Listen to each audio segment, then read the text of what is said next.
voir, aujourd'hui, on ne valide pas le PLUiH, on valide l'arrêt du PLUiH, c'est-à-dire que le travail des services qui a débuté en 2015, il y a 9 ans, s'arrête aujourd'hui au niveau des documents qu'on va mettre à disposition des communes et des publics associés, notamment l'État, qui pourra valider ou non les documents. Vous, en tant que commune, vous aurez 3 mois pour valider ou non en conseil communautaire le PLUiH tel qu'il vous sera, en conseil municipal tel qu'il vous sera présenté. Si vous ne délibérez pas, vous donnez quitus au document d'urbanisme arrêté aujourd'hui. Voilà. Vous avez le choix donc de voter pour, de voter contre, ou de ne pas voter. Si vous ne votez pas, vous donnez quitus, vous validez donc le PLU. Vous avez 3 mois pour le faire, je vous donnerai des détails avec le planning, mais déjà que ce soit très clair, aujourd'hui donc, on valide à la majorité simple l'arrêt du PLU, du document, donc qui va servir de base et d'étude, notamment au public associé. C'est important parce que certains se mélangeaient un peu. Je voulais vous dire aussi que nous avons donc une modification, puisque pour pas qu'il y ait de, comment dire, ou pour préciser les choses, certains s'étonnaient du fait qu'il y avait marqué « engage l'abrogation des cartes communales » sur la délibération qui est prévue. En fait, ça engage effectivement l'abrogation, mais à la fin de la procédure. Donc, on l'a rayé, cette phrase-là, pour pas qu'il y ait d'ambiguïté, et on a rajouté, et vous le verrez dans le document, « engage les démarches liées à l'organisation de l'enquête publique ». Donc, en fait, à partir d'aujourd'hui, et une fois qu'on l'arrête, vous aurez 3 mois pour délibérer, et ensuite l'enquête publique démarrera après les vacances d'été, puisqu'on ne peut pas organiser une enquête publique pendant les vacances estivales. Donc l'enquête publique démarrerait en septembre.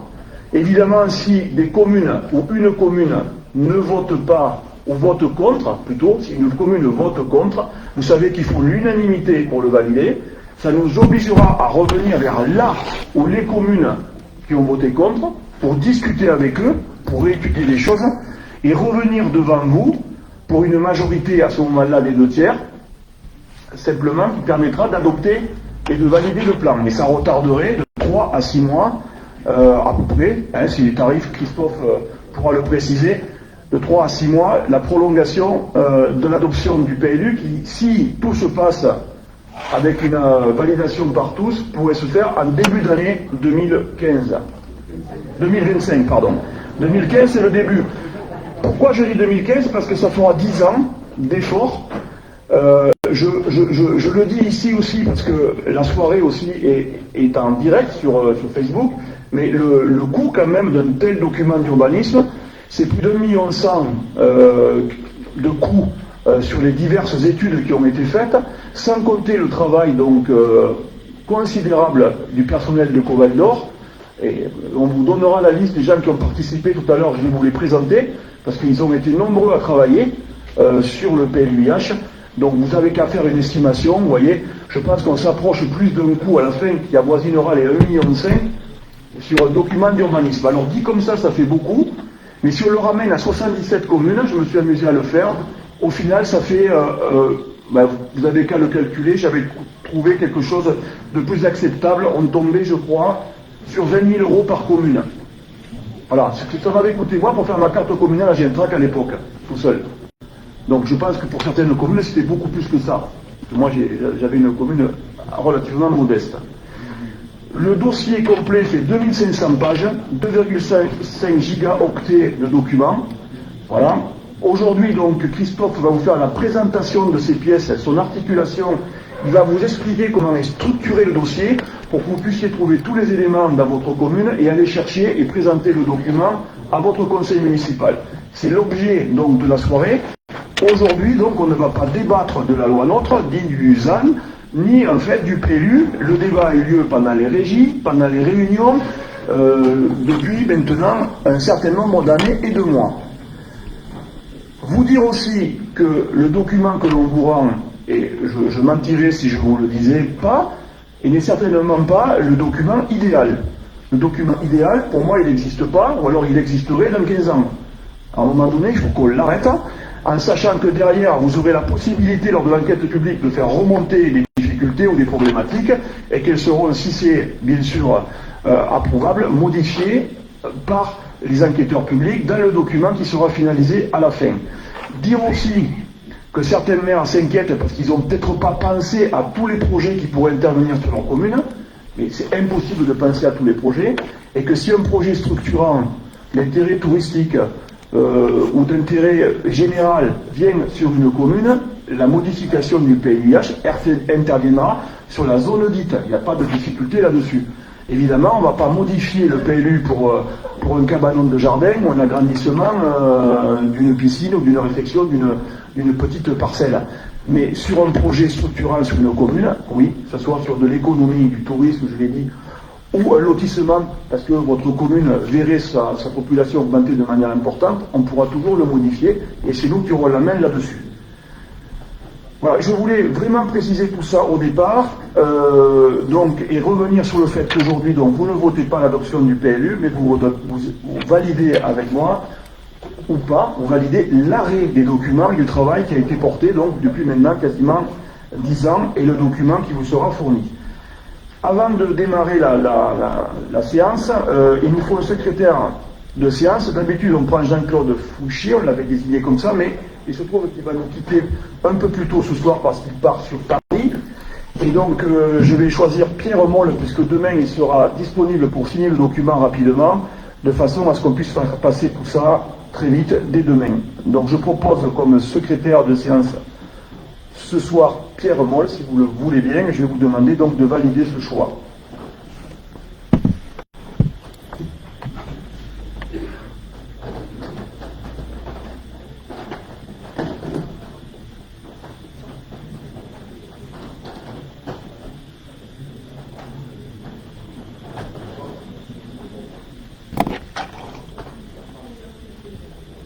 Allez, un effort s'il vous plaît, on teste comme ça, on testera les appels.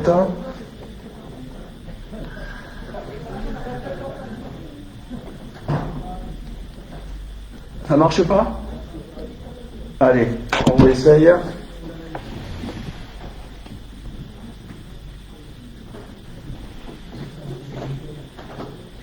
Il manque 5 votes.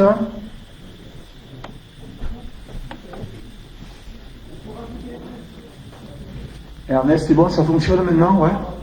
Non? Ben ça va, on va réparer ça. Est-ce qu'il y a d'autres problèmes sur les appels? Non, on est bon?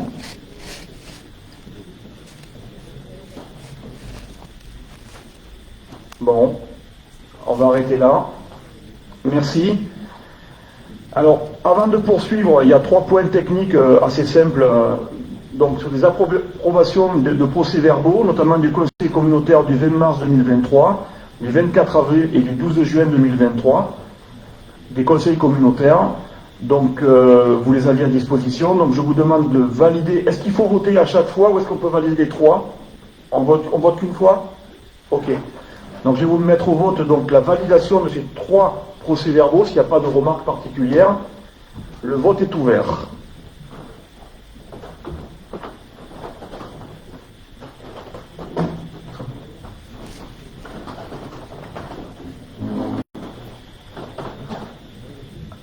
Allez, on est presque, il nous manquerait 2 personnes encore. Allez, on se rapproche de 93. Bon, mais tant pis, on arrête là. Merci. Alors, avant de passer donc la parole à Christophe, que je remercie sincèrement parce qu'il est venu donc travailler sur la fin de ce PLUiH, alors qu'on était quand même dans la difficulté. Je vous rappelle, vous savez tous comment ça s'est passé, les difficultés qu'on a eues avec certains bureaux d'études. Après, on est parti en régie, des difficultés pour le terminer. Et donc, Christophe, avec sa société Kern, a pris le relais et avec les services, parce qu'il a travaillé, bien sûr, en parallèle avec nos services, qui étaient nombreux à travailler là-dessus. Il est arrivé donc au document que vous avez et que vous aurez en votre possession. Avant de lui laisser la parole, je vais donner la parole à André, qui a beaucoup travaillé aussi sur l'urbanisme, vous le savez, et qui a fait beaucoup le chemin Lacan-d'Orsay-Vérac, Lamativy-Vérac. Et je vais le laisser présenter. Je voudrais que le personnel qui a travaillé pour le PLUiH se lève, s'il vous plaît, et à la limite, viennent avec nous parce qu'il y en a beaucoup qui ont travaillé sur le PLH. Je ne suis pas sûr que tout le monde les connaisse et sache sur quoi ils ont travaillé. En fait, il y a presque une dizaine de personnes qui ont travaillé sur le PLH à Covel d'Or. Merci de vous approcher. Nathalie, viens avec nous aussi parce que tu as beaucoup travaillé sur le PLH, notamment sur le SIG, hein, notamment de nombreux week-ends pour arriver à terminer dans les temps. Voilà, et après je vais te laisser présenter un peu toutes ces personnes. Alors tout le monde n'est pas là d'ailleurs pour vous donner une idée, et je te laisse la parole. Alors oui, il y a quelques absents. Alors dans le service ADS, on travaillait sur le PLU. Elisa Jouglet, elle est là. Alors Elisa, voilà. Valérie Rougier n'est pas là. Aurélien Laurenceau n'est pas là. Alors ils ont travaillé sur les ateliers communes, OAP, règlement écrit. Sandrine Belmont et Dora Ambrosi ont travaillé sur les ateliers communes, OAP, règlement, et en plus sur toute la finalisation du PLU. Yvon Delémer et Yvon Delémer, il est là. Et Sandrine Belmont, elle est là aussi. Elle est là, Sandrine. Alors, voilà, parce que voilà, que tout le monde repère les personnes qui ont travaillé. Oui, Yvon Delémer et Pauline Dumas sur le POA, énergie renouvelable. Adeline Riquier, elle est là. Aurélie Battu, Valérie Lambert, elles ne sont pas là, sur toute la partie administrative, juridique et procédure. Amélie Dupré, sur l'organisation générale du PLU. Alors, Amélie, c'est quelqu'un qui est arrivé depuis un an, elle va souffler sa première bougie le 1er mai.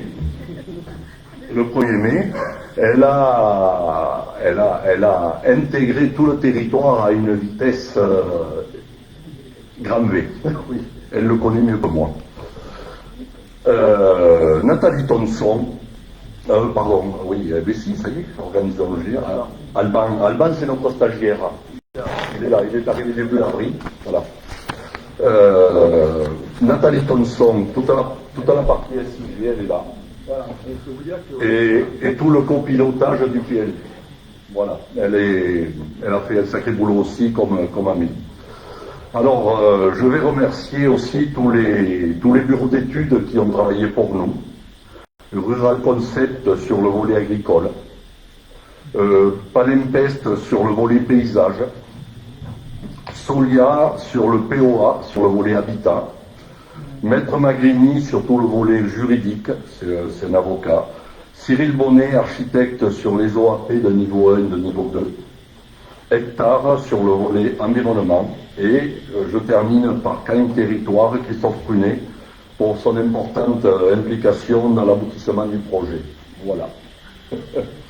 Voilà. Et puis je voudrais aussi vous remercier, vous les maires, vous les élus, les agents municipaux, pour l'implication que vous avez eue, parce qu'on vous a demandé beaucoup de choses, beaucoup de travail, on vous a sollicité souvent. Et notre plus gros problème, c'était la répartition du terrain constructible entre vous, avec, en jouant l'équilibriste avec les services de l'État. Voilà. J'ai terminé, je passe à la... Non, mais merci. Moi, je voudrais qu'on applaudisse les personnels. Merci à vous d'être venu ce soir. Voilà, donc dire aussi que, donc je le répète encore, mais vous aurez l'occasion de le faire, je vous enverrai un courrier avec les documents que vous présenterez à votre conseil municipal. Et dans ce courrier, je vais résumer en quelques mots ce que j'ai dit en préambule, mais que je répète là. Nous avons fait le document du mieux possible avec les moyens qui nous étaient donnés. Et dans les conseils municipaux, vous avez à voter la répartition des moyens que l'on avait au regard de la loi. Parce que le document que l'on a fait, qui a été réalisé, il faut qu'il soit accepté par l'État. Si on le fait sans en tenir compte, tout le travail qui aura été fait en 9 ans sera jeté à la poubelle. Donc il fallait tenir compte de tout ça. Et en aucun cas, et c'est là où vous avez un rôle important en tant que maire, de dire au conseil municipal qu'évidemment, vous ne votez pas sur les lois imposées par l'État et par les députés et sénateurs. Je peux être comme vous, tout à fait mécontent de certains choix qui ont été faits, mais je suis républicain, on est obligé d'appliquer la règle. Et donc, ce qu'on vous demande en fait, c'est de voter un document qui a été fait au regard des possibilités qu'on avait, avec une répartition qui a été faite de manière juste et sincère par les services, voilà, du mieux possible. Je vois ce que je voulais dire pour terminer. Et je vais laisser la parole donc à Christophe Prunet, qui va nous faire donc cette présentation de ce document complet et de sa hiérarchie. Christophe, merci. Il est là, je lui laisse la parole. Merci. Bon, on va dérouler donc le document. En fait, on a une obligation ce soir sur ce document qui est un document intermédiaire. Je rappelle que l'arrêt d'un dossier ne signe pas, comme l'a dit le président, sa fin, sa signalisation et son caractère exécutoire. On a encore une année à passer et notamment à prendre en compte l'avis du public à travers l'enquête publique qui sera faite par la commission d'enquête qui sera nommée par le tribunal administratif. Donc en fait, comme l'a rappelé le président, c'est un document organique. Organique, ça veut dire qu'il va vivre et qu'il est complexe. Donc cette complexité, je vais vous l'exposer là, j'espère, de la manière la plus pédagogique qui soit. Je vais vous rappeler un peu les éléments les plus forts sur lesquels il faut se concentrer, parce que vous avez, vous aussi, pendant la consultation des services des personnes publiques associées sur les 3 mois qui vont démarrer d'ici la notification au contrôle de l'égalité, c'est-à-dire d'ici quelques jours, vous aurez ces 3 mois aussi pour prendre connaissance du dossier et l'améliorer aussi, vous faire la remonter à travers l'enquête publique. La commission d'enquête, elle reçoit l'avis du public et de toutes les personnes privées, morales ou autres qui sont capables de venir déposer des observations. Donc, ce document, il doit être peaufiné, il doit être amélioré et surtout, il doit correspondre à la défense d'enjeux territoriaux que vous avez identifiés dans le PADD. Donc, ce document, Nathalie, s'il te plaît. Encore. Voilà. Donc c'est un dossier complexe, comme je l'ai dit, qui a ces pièces à la fois administratives, rébarbatives, obligatoires, et puis ces pièces qui correspondent en fait à ce que vous avez souhaité dans le dossier. Donc les pièces administratives, ça va vous rappeler un peu tout l'aspect délibératoire et le bilan de la concertation, on va le voir. Et ensuite vont fonctionner en suivant le rapport de présentation qui est le comment et le pourquoi, le PADD qui explique le projet, le règlement qui sont toutes les pièces administratives opposables aux tiers, les orientations d'aménagement, et je vous rappelle que c'est quelque chose qui est construit de manière hiérarchique, on va le voir, le POA qui est le volet habitat de votre PLUH, et ensuite la foultitude d'annexes plus ou moins utiles qui accompagnent ce dossier et qui en font une palette de papier si on devait l'imprimer. Alors, s'il te plaît. Alors, alors j'ai fait un déroulé parce que quand même, c'est important que vous puissiez savoir où est-ce que vous aurez la possibilité de trouver les informations. Donc, les pièces administratives, j'y reviens pas, on a le bilan de la concertation et de la délibération, et ensuite, dans le rapport de présentation, il est construit en 5 volets essentiels. Les premiers, ça c'est vraiment pour prendre connaissance du territoire et de son état des lieux. Le diagnostic territorial, le second, l'état initial de l'environnement. Tout ça, ce sont des dossiers obligatoires que le Code de l'urbanisme formalise. Vous avez ensuite, ça c'est une initiative qu'on a prise, le diagnostic foncier, qui est en une trentaine de pages, l'explication par A plus B pourquoi on arrive à tant d'hectares, à tant de logements, à tant de mobilisation, en densification, en extension. Donc ça c'est, sur les 4 ou 5 dossiers que j'ai en cours et qui sont en enquête publique en ce moment ou en phase d'approbation, c'est le nœud gordien de tout ce qui va nous opposer au service de l'État et c'est tout l'argumentaire qui vient étayer le bien fondé de votre projet territorial en termes de consommation d'espace. Je le rappelle, les choses vont très vite, les éléments législatifs avancent sur cette application de la loi climat résilience de manière un peu yo-yo, hein. C'est passionné, c'est des débats sur lesquels le Sénat a beaucoup pesé, l'Association des maires ruraux de France, tout ça, on sent une lutte et un rapport de force assez vif entre les élus de la ville, les élus de la campagne, les différents niveaux de collectivité, et avec l'État, contre l'État même, je dirais, de manière sans embâche et sans hypocrisie. Et une vraie confrontation sur le fait qu'on passe d'un paradigme où, grosso modo, on pouvait avoir du foncier relativement disponible à quelque chose où, là, il faut le compter. Et si vous voulez continuer à avoir une ambition d'accueil des populations avec un nombre de logements, ben, il faut les mettre sur moins d'espace. Sur moins d'espace et en mobilisant, si possible, le plus possible, le bâti existant. Donc c'est ça qui explique ce diagnostic foncier. C'est assez technique, mais par contre, c'est vraiment tout le b.a.-ba de cette justification. Ensuite, il y a un deuxième dossier qui, à mon sens, est assez important à votre lecture, surtout, c'est la justification des choix. Parce que là, aucun espace du territoire n'est oublié. Toutes les pièces, il y a un argumentaire de justification pour expliquer tout le bien fondé que vous avez eu à co-construire avec les services et les prestataires toutes les pièces du PLU. Alors il y a surtout notamment une partie assez importante sur les explications du zonage. Donc tous les secteurs, toutes les communes sont quelque part décrites dans le bien fondé, l'intérêt général, qu'il soit local ou qu'il soit communautaire, et comment les deux sont arrivés à faire consensus pour dégager un projet. Donc n'hésitez pas à lire cette partie, parce que c'est la partie politique en fait. C'est là où on dit, nous, on souhaite que l'intérêt général qu'on affirme, ben, ce soit celui-là, mais pas un autre. Et si c'est un autre, mais il faut nous expliquer pourquoi le nôtre ne serait pas bon. Donc du coup, cette justification des choix, elle est quand même relativement importante, et elle peut faire l'objet de compléments, bien sûr, parce qu'elle doit être, je dirais, particularisée. Et ensuite, le dernier volume, c'est l'évaluation environnementale, où là, on a une obligation, évidemment, de démontrer le bien fondé du projet et son niveau d'impact sur le territoire en termes d'enjeux environnementaux. Et on va y revenir dessus aussi, toutes les pièces vont être décrites. Et bien sûr, ce PADD, ce projet d'aménagement et de développement durable, qui correspond en fait à un document qui a été repris, je vous le rappelle, il avait été débattu une première fois en 2018, il a été redébattu en 2023, il a été ajusté. C'est votre projet politique qui, en quelques pages, enfin un petit paquet, explique les orientations, les choix qui sont les vôtres. Ensuite, si on continue, le règlement écrit et les pièces opposables. Là, vous avez un paquet de dossiers parce qu'en fait, vous le savez, toute la nature du territoire est construite à partir de 6 unités paysagères. Et donc, le règlement écrit est décliné en 6 unités paysagères distinctes. Donc, on a ces fameux... Alors, ça s'appelle des plans de secteur dans le code de l'urbanisme, mais en fait, ces secteurs-là, ils sont délimités. Et sur ces secteurs, vous avez des règlements écrits qui sont différents. Alors, ils ne sont pas fondamentalement différents, mais on va retrouver les mêmes niveaux d'exigence. Par contre, on a eu à cœur de prendre en compte les particularités des volumétries, des rapports à la voirie pour les constructions, et c'est pas les mêmes entre le Ségala et le Cos de Gramat, par exemple. Voilà, donc on va retrouver ces 6 règlements écrits, le nuancier indicatif, une liste des essences végétales, et tout ça, ça nous prépare en fait aussi à voir les rapports qu'il va y avoir entre ce règlement écrit, qui est une d'application conforme. Et je vous rappelle que ce qui est marqué dans le règlement écrit s'applique de manière conforme.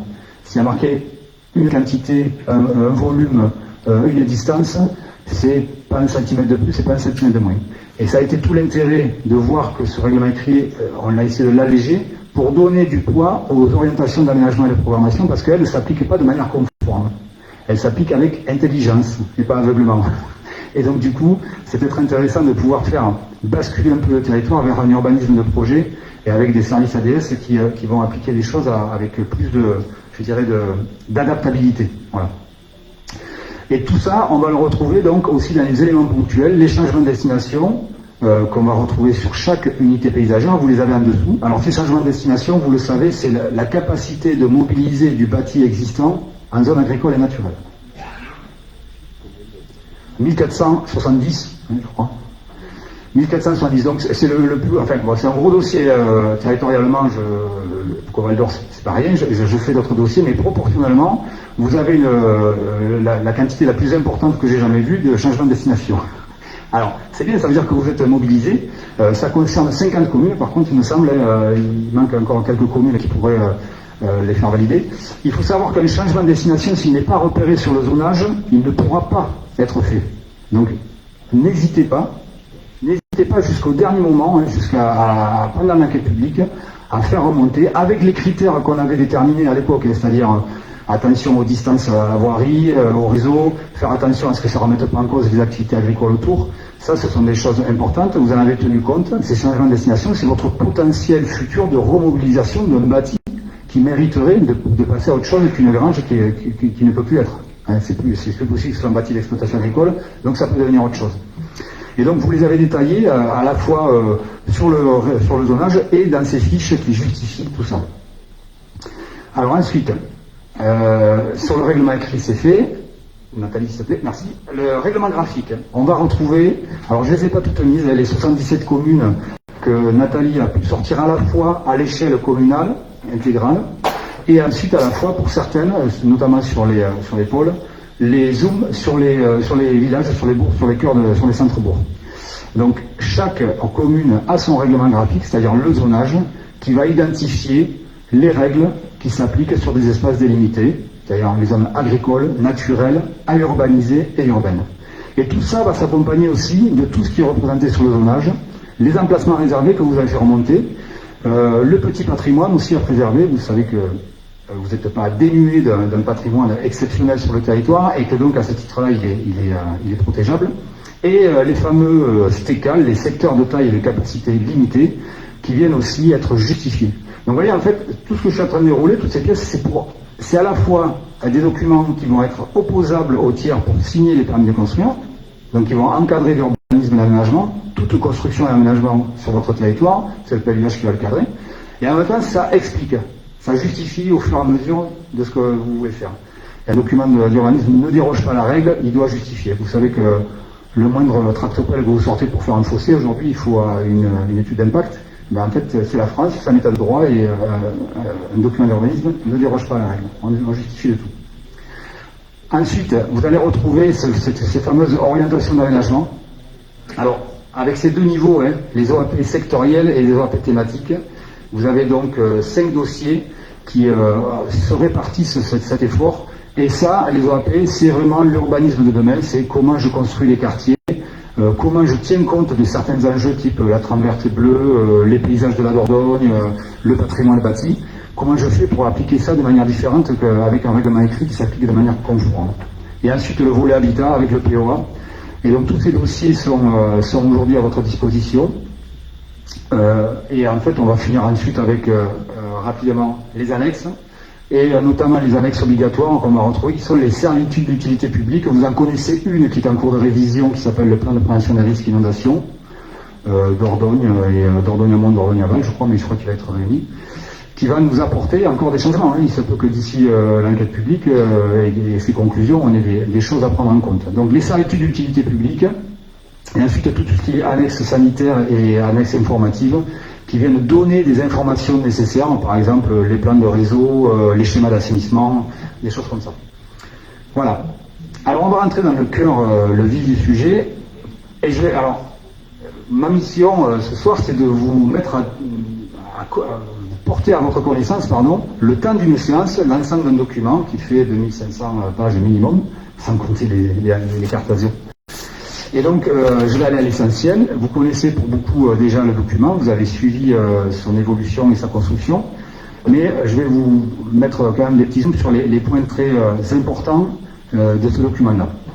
Alors, le PADD, le projet d'aménagement et de développement durable, c'est ce fameux document qui explique le bien fondé de l'intérêt général que vous avez porté pour construire ce document, et notamment les objectifs. C'est quoi le niveau d'ambition? C'est au moins 3000 habitants de plus, là où on est en train d'en perdre. Et ce niveau d'ambition, quand on fait le compte de la population et qu'on fait des calculs un peu techniques, on s'aperçoit que ça nécessite 2900 logements supplémentaires, tout ça sur les 10 ans à venir, 2025-2035. Et que pour faire ces 2900 logements, il faut les répartir à la fois sur le territoire et par typologie pour pouvoir répondre aux différentes demandes, aux différents besoins de la population. Voilà. Donc en fait, tout est là, tout est dit, c'est le nombre de logements que vous souhaitez et la façon dont vous voulez les construire ou les rénover, parce que ça peut être du bâti existant, qui est le moteur, je dirais, de votre document d'urbanisme.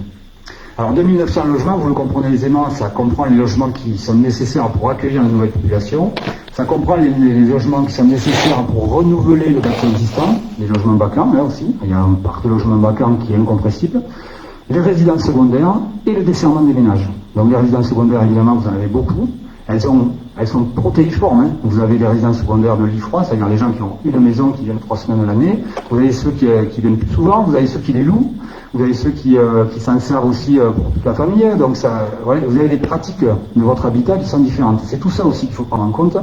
Et donc tout ça, ça ambitionne de construire près de 3000 logements, là où vous attendez 3000 habitants de plus. Nathalie ? Merci. Alors le deuxième point, on a vu la carte, excusez-moi Nathalie, est-ce que tu peux revenir en arrière parce que je vais trop vite. J'essaie de tenir le timing. Donc ces ambitions-là, elles sont bien sûr complétées par la réduction de consommation foncière obligatoire de 50% sur la décennie, la loi vous demande, la décennie 2021-2031. Et on va voir comment on s'y prend pour jouer des coudes. Et ensuite, surtout, une armature territoriale. Avec cette armature territoriale que vous avez depuis le début, avec les pôles, les différentes hiérarchies de pôles, les trois hiérarchies, et tout ce maillage villageois. Donc cette première carte, elle est fondamentale parce qu'on va voir que les applications du PLU sont différentes en fonction des niveaux hiérarchiques. Et si tu veux bien passer. La deuxième carte est aussi fondamentale parce que c'est elle qui sectorise l'application du règlement écrit et toute la logique qu'il va y avoir à prendre en compte l'intégration paysagère dans les futures constructions. Avec le Ségala, la vallée de la Dordogne, le Causse de Martel, le Causse de Gramat, le Limargue et la Bourriane, qui sont des unités paysagères qui vont structurer tous les autres documents. Règlement écrit, les OAP, le zonage. S'il te plaît. Voilà. Donc ça c'était le PADD, j'en ai fait brossé un portrait très rapide. Le rapport de présentation, ensuite ce document épais comme je vous l'ai montré. Alors si vous lisez le diagnostic territorial et que vous avez envie d'aller vite, de le lire en entier mais d'aller vite, lisez les parties orange, vous avez les points clés du diagnostic et les synthèses des enjeux pour chaque thème abordé. Donc après, si vous voulez vraiment vous plonger dans les documents, dans les choses, vous aurez bien sûr un document de près de 400 pages qui est à votre disposition. Ensuite, l'état initial de l'environnement, ça c'est le diagnostic environnemental, c'est-à-dire c'est celui qui fait le portrait du territoire et qui commence surtout à relever les principaux enjeux également. Donc vous trouverez à la fin un tableau qui identifie ces principaux enjeux et les principales sensibilités. Alors, je le rappelle, c'est un document, ça, qui est avec l'évaluation environnementale, qui est aujourd'hui donc obligatoire, évidemment, depuis longtemps, et depuis 2010 au moins, si on prend les Grenelles, et qui est, je dirais, lu très très attentivement, malgré sa complexité technique et son importance, en nombre de pages, par l'autorité environnementale, qui est une autorité, la MRAE, la mission régionale de l'autorité environnementale. Donc c'est un service de l'État qui va regarder si votre document d'urbanisme a un impact positif ou négatif sur l'environnement, quel qu'il soit. Ça va être la ressource en eau, ça va être les risques naturels, ça va être la sensibilité de la biodiversité, autant de choses qui sont épluchées et pour lesquelles la qualité de l'état initial de l'environnement et de l'évaluation environnementale sont fondamentaux. Nathalie ? Le diagnostic foncier, avec ces chiffres-là, qui nous donnent, je dirais, la possibilité d'aller fièrement voir l'État, parce que on a identifié, vous vous en rappelez, 700 hectares 2011-2021, et avec un objectif donc qui a été, je dirais, discuté avec l'État d'une réduction de moitié. Donc de 350. Cet objectif, vous vous en rappelez peut-être, dès novembre 2022, novembre-décembre, on vous l'a affiché, réparti avec des méthodes objectives de travail commune par commune, et ensuite on a discuté autour de ça en construisant le zonage. Donc aujourd'hui, avec le zonage tel qu'il est arrêté et les mètres carrés qu'on a comptés, on est aujourd'hui avec 346,7 hectares, là où le plafond était 350. Alors, c'est la magie du truc, c'est-à-dire que les différents équilibres qu'on a su faire tout au long de la démarche, tout au long des ateliers, nous ont permis de maîtriser cette consommation et donc de pouvoir afficher fièrement que nous sommes à 50% de réduction sur la décennie 2025-2034. Mais je vais vous expliquer aussi que même si ça ne correspond pas à 2021-2031, ce n'est pas très très grave. Et si on nous dit que c'est grave, ben on saura leur dire que non, c'est pas grave. Voilà. Donc du coup, et la répartition est la suivante, on a des zones à urbaniser ouvertes à hauteur de 192 hectares et fermées à hauteur d'une quarantaine. On a des zones U qui consomment des espaces naturels agricoles forestiers qui sont donc demandés par l'État. Et vous savez qu'à l'intérieur des zones U, même si on a des dents creuses, l'État considère que certaines ne sont pas des dents creuses. C'est encore un pré sur lequel on peut packager des vaches ou sur lequel on fait pousser des noyers.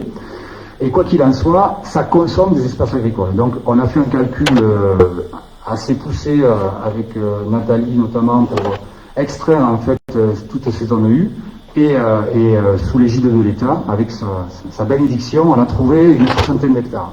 Ensuite, de ces secteurs de taille et de capacité d'accueil limitée, 13 hectares, et les emplacements réservés que vous avez expérimentés à hauteur de plus de 42 hectares. Et tout ça, ça nous donne 346 hectares de zones constructibles prises sur les espaces naturels, agricoles et forestiers. Voilà. Donc moi, déjà, de manière personnelle, je tiens à vous remercier parce qu'en fait, on est arrivé avec la douloureuse et dans tous les ateliers, ça s'est toujours très très bien passé. la capacité d'assimilation de l'information, la capacité de tolérance du seuil, du gap qu'on vous demandait de passer a été très bien assimilé, et je trouve que le travail d'équipe qu'on a fait avec les 77 communes a été énorme. J'ai aucun reproche à dire, et puis surtout le timing était très très serré, et on est tous arrivés à se mettre à niveau pour tomber sur ce chiffre-là qui, pour moi, rend le dossier super défendable. Et on va aller au bout avec ça.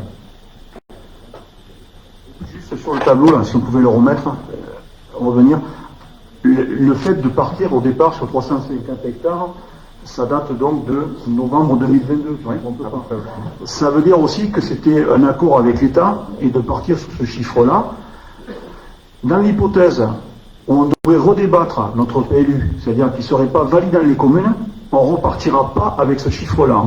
Et ça, je pense qu'il faut que tout le monde l'ait en tête et le comprenne bien.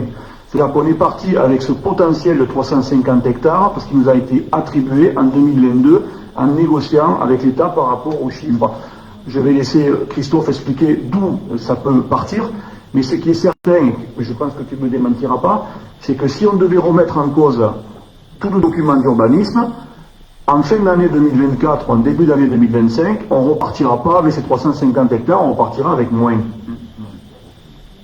Voilà, tout simplement parce que le portail de l'urbanisme, donc le portail de l'urbanisme, ça va devenir le portail de référence sur la consommation d'espace et l'artificialisation des sols. Et donc, il a été donc modernisé il y a à peu près 3 semaines, un mois, et il va devenir aujourd'hui incontournable. Et aujourd'hui, le portail de l'urbanisme vous donne une consommation d'espace bien inférieure à celle qu'on a calculée. Donc, l'équilibre des forces, l'équilibre qu'on a trouvé avec l'État, de considérer qu'on avait effectivement consommé 700 hectares, en fait, il peut être remis en cause assez rapidement. D'autant plus que, comme je le dis, ce portail de l'urbanisme, il va devenir la référence. Ça nous pas monnaie. On avait jusqu'à présent, le code de l'urbanisme nous dit, vous utilisez votre propre méthode, la collectivité paye le document d'urbanisme, et maître d'ouvrage et donc construire ses propres méthodes d'appréciation, et ça ne va pas durer. C'est sûr que ça ne va pas durer. Voilà, donc c'est vrai que ces 350 hectares, c'est un petit trésor de guerre qu'il va falloir utiliser, revendiquer. C'est la plus grosse consommation, je pense que sur Cahors et sur Figeac, on est à moins en consommation d'espace possible. Voilà, donc pour continuer sur ces entrefaites de pièces du rapport de présentation, on a l'évaluation environnementale aussi, avec, comme je vous l'ai dit, un travail d'Hector et de Arnaud Maître-Pierre qui est là ce soir et qui pourra répondre à nos questions si besoin, sur la qualité de ce document et sa précision. C'est-à-dire que tout a été analysé, un peu comme tout à l'heure je le disais sur la justification des choix, tout le territoire est couvert. Que ce soit des enjeux très forts environnementaux ou beaucoup plus faibles, on a l'ensemble du territoire qui a été couvert et chaque territoire est discrétisé, est analysé du point de vue de la biodiversité, du point de vue des différents impacts qu'il peut y avoir sur les différentes ressources, sur les différentes sensibilités. Et tout ça aussi pour construire cette fameuse trame verte et bleue qui est le réseau de corridors et de réservoirs qui garantit la préservation de la biodiversité et la qualité aussi de votre environnement, de vos paysages, la préservation des ressources, notamment des ressources en eau. Tout ça, ça a été des choses qui sont identifiées dans cette évaluation environnementale et identifiées et diagnostiquées. Donc ça peut aller d'un espace large, comme on le voit là sur la plaine de Saint-Céré, jusqu'à un arbre isolé. C'est-à-dire que vous voyez, vous avez un gap qui est assez important, les grandes nappes phréatiques ou un arbre isolé ou un bout de muret. Donc c'est quand même quelque chose qui fait le grand écart et qui mérite d'être souligné comme un document à lire, notamment dans ses conclusions, parce que les conclusions sont plutôt positives. Vous avez à peu près 50% du territoire qui est identifié comme un enjeu environnemental fort. Et sur ces 50 hectares, le PLUI vient y appliquer des préservations particulières. Donc de fait, on répond à la loi, on identifie les grands enjeux environnementaux et les différents outils du PLUH viennent distiller des règles de préservation. Ensuite, il est clair qu'il peut y avoir encore des impacts. Vous ouvrez des zones urbanisées, la MRAE va identifier des choses qui seront pour nous des reproches en fait. Donc il va falloir là aussi pouvoir justifier plus, discuter avec la commission d'enquête pour voir un peu comment le document peut être amélioré ou comment on peut répondre sans l'améliorer. Alors, la justification des choix, j'y viens. Vous avez donc notamment ces extraits de zonage qui sont expliqués.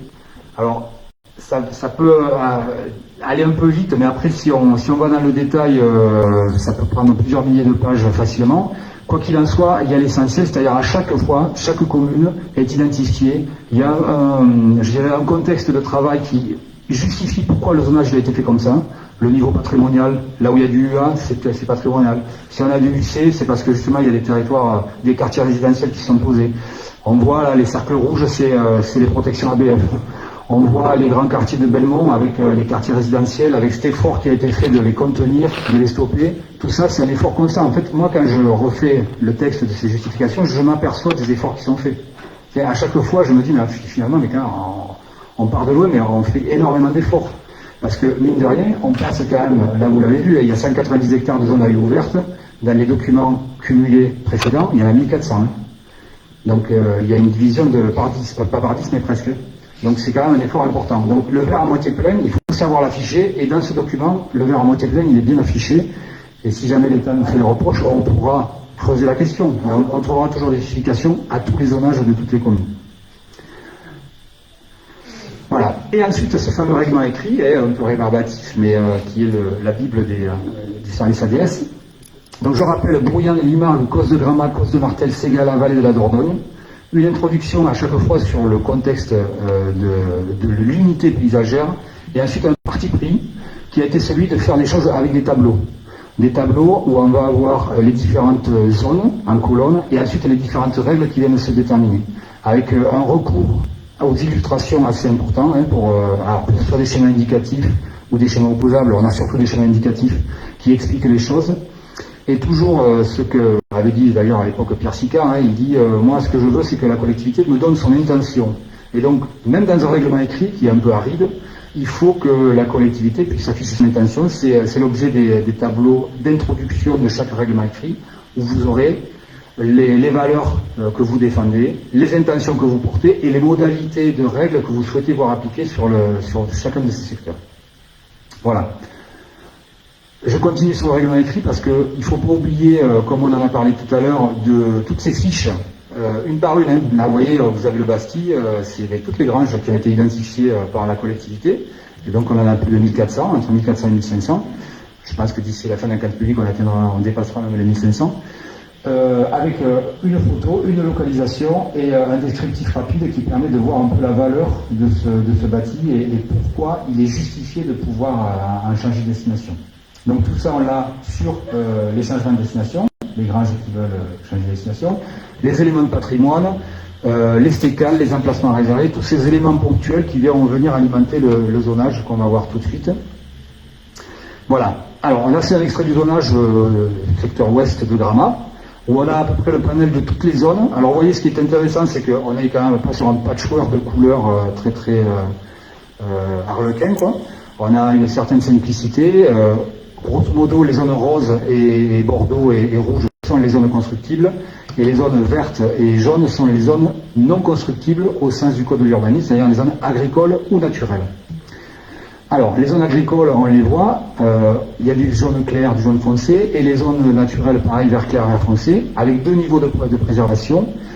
Il faut rappeler que c'est une obligation aujourd'hui. Si vous avez des zones agricoles naturelles, il faut pouvoir identifier à l'intérieur de celles-ci les sensibilités environnementales les plus fortes et trouver les moyens de leur préservation. Si vous ne le faites pas, votre document n'aboutira pas. Et nous, donc, on a ces zones AP et NP qui viennent, ajouter de la préservation au niveau environnemental, et notamment en limitant l'artificialisation des sols, et notamment en limitant le mitage des bâtiments agricoles. Donc ça, c'est un fait.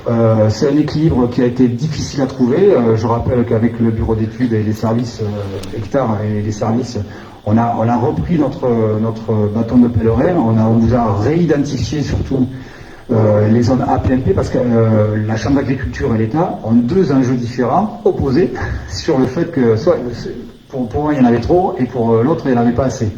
Donc du coup il faut trouver cet équilibre. Ces zones APMP, elles représentent à peu près 30%, entre 30 et 40% du territoire. Combien déjà 34, je crois. Alors, on le retrouvera plus loin. Mais quoi qu'il en soit, on a une proportion qui semble équilibrée par rapport à ce rapport de force entre l'État et la Chambre d'agriculture. Bon. On aura des réflexions, mais on verra. Donc c'est bien construit, les enjeux environnementaux sont préservés à l'intérieur de ces zones APNP. Et là pareil, en fait on a fait un travail énorme, vous avez déjà fait des retours sur les zones A et N. Il n'est pas interdit d'arriver en commission d'enquête et de déposer en disant bon, j'ai vu sur mon zonage une zone N, je souhaiterais qu'elle soit en zone A parce qu'il y a un exécuteur qui vient de s'installer ou parce que l'exploitant actuel me dit que c'est plutôt une zone sur laquelle il a son niveau agricole. Donc tout ça, c'est des choses qui peuvent évoluer à partir de l'arrêt au moment de l'enquête publique. Et ensuite, vous avez ces zones sur la droite du document, qui sont les zones plutôt constructibles, où on va retrouver ces plages de couleurs. Alors le rose et le bleu clair, c'est évidemment les zones UA, dans lesquelles on a les centres-villes, les centres-bourgs, c'est-à-dire une densité importante de bâtis, dans lesquels les constructions sont permises, mais il y a peu d'espace, donc il faut les réglementer un peu plus. Il faut avoir ce côté patrimonial à prendre en compte. Et ensuite, les zones UB, qui vont correspondre aux bourgs, aux zones un peu anciennes de résidences qui sont ajoutées au village. Et ensuite, les zones UC, qui sont les zones les plus récentes. Et on va retrouver ensuite, dans les couleurs les plus foncées, les zones d'équipement public et les zones d'activité. Voilà. Et juste pour ajouter, et pour bien détailler, parce que ça va être quand même le document le plus important, on va passer sur la légende. Là, je vais dérouler toute la légende pour que vous l'ayez bien en tête, parce que ça va être votre quotidien à chaque permis de construire pour vous, les maires, et avec le service ADS. Et c'est l'outil le plus important pour vous. Hein. Et c'est l'outil d'interface entre le maire qui signe les permis et la communauté de communes qui fait le document d'urbanisme. Et donc, dans cette légende, on a un fond de carte qui est assez simple. On va retrouver, bien sûr, le cadastre, à travers le bâti, le parcellaire, les cours d'eau. On rappelle quand même que Val d'Or, c'est la vallée d'Ordogne affluent, il y a quand même un sacré patrimoine fluvial. Le domaine public, c'est-à-dire toutes les parcelles qui appartiennent à la collectivité. Et ensuite, les servitudes qui sont aujourd'hui obligatoires de mettre en place sur les zonages de PLUI, H, les plans de prévention des risques naturels. Donc il y en a deux, hein. Il y a le PPR d'Ordogne et le PPR multirisque de Rocamadour. Donc le PPR d'Ordogne, je le rappelle, il est en cours de révision. Et ensuite, on a rajouté, parce que c'est quand même utile, les périmètres de protection autour des monuments historiques, les fameux périmètres ABF, qui sont légion sur votre territoire et qui permettent d'un simple coup d'œil de voir si on aura un avis simple ou un avis conforme de la part de l'ABF. Et ensuite, on va dérouler donc les zones urbaines et les zones à urbaniser ouvertes, où on a justement ce dégradé de rose jusqu'au rouge Carmen Bordeaux, avec les zones UA, les zones les plus patrimoniales, donc les centres anciens, mais ça peut être certains hameaux aussi. On a aussi mis en place le zonage UP, qui est le U préservé, c'est-à-dire c'est l'équivalent du UA, dans lequel les constructions neuves ne sont pas autorisées. Donc en fait c'est quelque part des hameaux ou des villages qui sont un peu dans leur jus et que vous avez souhaité, parce que c'est vous qui les avez fait remonter, que vous avez souhaité ne pas être, je dirais, perturbé par une construction nouvelle. Pour plusieurs raisons tout à fait légitimes. Ça peut être la protection patrimoniale, c'est-à-dire que vous estimez que s'il y a une construction, ça vient dégrader le patrimoine bâti du hameau. Vous pouvez considérer que les quelques espaces qui restent, ce sont plutôt des espaces de respiration, de co-visibilité, le côté agréable et aéré du hameau. Vous pouvez considérer aussi que les réseaux et la voirie ne sont pas suffisants pour accueillir de nouvelles populations. Et donc on a ce UP qui se déploie sur le territoire.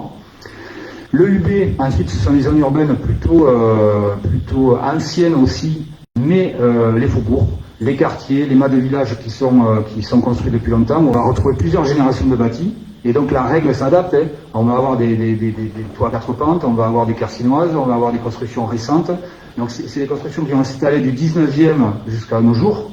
Et donc évidemment, on a des choses où le poids médiéval qu'on peut retrouver dans le UA, ou le côté vraiment pavillonnaire qu'on retrouve dans le UC, mais c'est pas la même chose. Les UB, ce sont les secteurs les plus complexes en fait à réglementer, parce que c'est là où on a le plus grand type de bâti. Ensuite, les zones UC, qui sont les zones urbaines résidentielles, pavillonnaires, récentes, de faible densité souvent, et pour lesquelles, quand il y a des ajouts à faire, on peut peut-être construire dans les dents creuses, dans les parcelles qui restent. Ensuite, on va retrouver des zones utilitaires, les zones UX, les zones d'activité existantes, les zones ULT, les zones d'activité de loisirs et d'accueil touristique, et ensuite les zones d'équipement public, qui sont assez nombreuses, et qui montrent aussi, et là aussi c'est quelque part montré patte blanche devant l'État. Je vous rappelle fait que l'obligation d'un document d'urbanisme, c'est de donner un niveau d'ambition d'accueil des populations et d'expliquer comment la collectivité met en œuvre les services et les équipements qui vont accompagner ce développement de la population. Donc votre ambition, elle est énorme, hein. Avoir 3000 habitants, là vous en avez perdu 500. Hein. Donc cette ambition énorme, elle est quelque part légitimée par le fait d'afficher des zones UEP ou AUEP, c'est-à-dire équipement public, sur le territoire, en disant, là il y a des services, là il y a des équipements, on va les conforter, on va les développer à tel ou tel endroit. Ensuite, pareil pour les zones urbanisées, on a un peu la même logique avec pas de zone 1 AUA, parce qu'il n'y en a pas de nouvelles zones pour l'instant sur le territoire qui méritent, je dirais, d'être construites comme un village ancien, mais on a les zones 1 AUB, qui correspondent donc à ce qui se fait en greffe urbaine autour des zones UB, les zones 1 AUC, qui correspondent à ce qui se fait au voisinage des zones UC, et pareil, les zones 1 AUX, 1 AULT et 1 AUP, qui sont ces zones AU ouvertes sur des zones agricoles et naturelles et qui vont permettre les nouvelles constructions. Voilà. Alors je vais passer un peu plus vite sur les autres. Dès que la diapo, je crois qu'il faut que tu dézoomes un peu la diapo. Voilà. Voilà, donc on va retrouver ces zones urbanisées fermées pour lesquelles on en a assez peu, et c'est ça qui est intéressant, c'est que vous avez quand même une ambition d'avoir des zones plutôt ouvertes, on a vu la proportion tout à l'heure, et on va retrouver la même logique avec les zones AU à vocation d'habitat, H, les zones à vocation d'activité X, LT pour le loisir tourisme, et UEP pour les équipements publics. Et ensuite, deux grandes familles de zones qui correspondent quand même à plus de 90% du territoire, qui sont les zones agricoles et les zones naturelles. Donc je vous ai expliqué la logique entre les zones naturelles classiques et les zones NP, naturelles préservées, pareil sur A et AP. Et ensuite on va trouver dans ces zones-là des secteurs à vocation de loisirs, ALT et NLT. Et ensuite les fameux STECAL, ces secteurs de taille et de capacité d'accueil limitée, qui permettent de manière ponctuelle et exceptionnelle de construire des choses qui ne sont pas des choses agricoles ou forestières en zone agricole et forestière. Donc il faut bien que vous intégriez le fait que ces STECAL, c'est dérogatoire en fait. Donc c'est un endroit, à un moment donné, pour un projet qui vous relevez l'intérêt général, où vous permettez une activité, une construction à vocation d'habitat, un équipement public ou privé, sur un secteur qui est normalement interdit à la construction autre qu'agricole ou forestière. Donc on va avoir les MST et les AST. Et pour répondre aussi à une difficulté qu'on avait sur les campings, parce que vous savez que les campings, ça prend 2, 3, 4, 5, 10 hectares, et que le gestionnaire, des fois, il dit, mais moi j'aimerais bien faire un vestiaire, j'aimerais bien faire un bâtiment d'accueil, un sanitaire, bref, pouvoir développer mon activité. Sauf que c'est interdit en fait. Hein. Si on le met en simple zone NLT, les constructions sont interdites par l'école de l'urbanisme. Donc avec l'État, on a inventé, je dirais, un parti pris qui équilibre un peu le truc, c'est les NLTC, les zones naturelles de loisirs à vocation de camping. Donc tous les campings existants auront la possibilité de faire des constructions limitées dans le règlement écrit pour l'instant à 300 mètres carrés. Et donc c'est l'équivalent de STECAL. C'est-à-dire qu'on autorise des constructions en zone agricole, mais on ne les localise pas, vous voyez, à la parcelle près. On laisse la possibilité sur l'ensemble du camping de positionner dans les futures années, pour le gestionnaire ou le propriétaire, de positionner les futurs bâtiments dont il aura besoin. Voilà. Et ensuite, on va trouver, pour finir, les zones NC, les zones de carrière, et les zones NER, et qui sont là aussi une justification importante sur la façon dont vous abordez la transition écologique et énergétique. Et la traduction du PCE, évidemment. Donc les zones naturelles à production d'énergie renouvelable, qui sont tous les secteurs de projets en cours ou à venir qui ont été identifiés. Voilà. Et pour finir, sur ce zonage, qui va occuper vos nuits, j'en suis sûr, les prescriptions.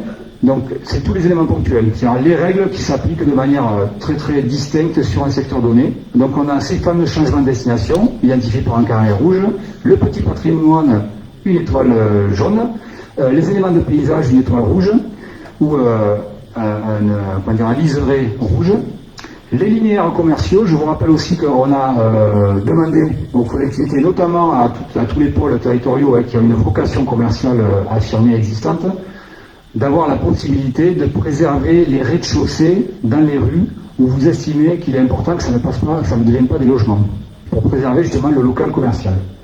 Donc ces linéaires commerciaux, ils sont identifiés sur le zonage. On a les emplacements réservés, donc c'est tous les équipements publics que vous envisagez sur votre territoire, et vous dites, bon, ben, sur cette parcelle privée, je souhaite mettre en place un équipement public, et donc je la réserve pour cet équipement public donné. Et après, on va retrouver par des hachures les différentes OAP sectorielles et OAP thématiques de la Dordogne. Et ensuite, un petit texte qui dit, attention, ce zonage, il identifie plein de choses, il les localise. Par contre, vous pouvez vous référer aux différentes pièces du document d'urbanisme pour pouvoir retrouver tout le contenu qui est identifié et localisé sur ce zonage. Donc le tome 3 pour les règlements de zone, le tome 4 pour les OAP, le tome 6 pour toutes les servitudes type ABF et PPR. Voilà. Donc c'était un peu lourd sur le zonage, mais je pense que c'est important que vous puissiez prendre connaissance de la richesse de ce document. Nathalie ?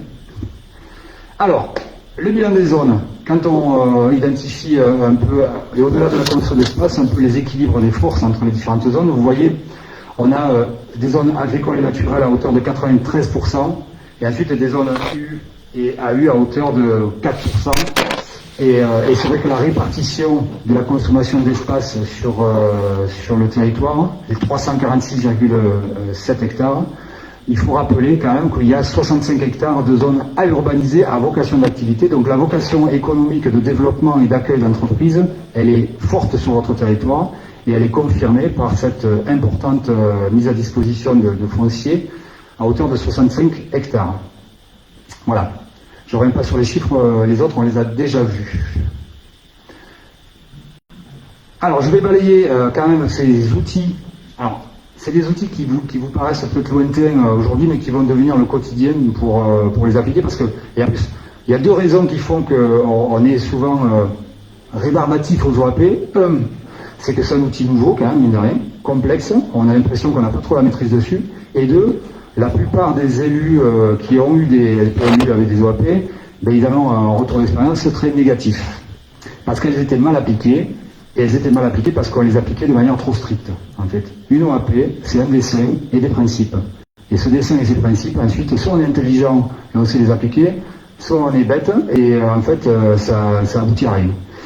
Donc je me rappelle de cette fameuse OAP sur les 4 routes avec le gars de la DDT, là, de Gourdon, qui disait non, mais la voie elle est là, elle doit pas bouger. En fait, si, le code de l'urbanisme ne dit pas que la voie, elle doit pas bouger de mètre.